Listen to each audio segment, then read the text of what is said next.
Welcome to Navitha news. Cherlapalli దగ్గర quarry సమీపంలో ఈతకు వెళ్లిన యువకుడు గల్లంతు. వెతుకులాడుతున్న రెస్క్యూ టీం.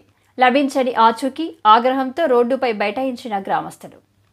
గుర్రంకొండ మండలం చెర్లపల్లి సమీపంలోనున్న క్వారీ దగ్గరకు క్రికెట్ ఆడుకోవడానికి వెళ్లిన దద్దరవారిపల్లె యువకులు ఆట విడుపుగా క్వారీ గుంతలో స్నేహితులతో కలిసి ఈతకు వెళ్లిన యువకులు. క్వారీ గుంత లోతుగా ఉండడంతో గల్లంతైన యువకుడు వెంకటరత్నం.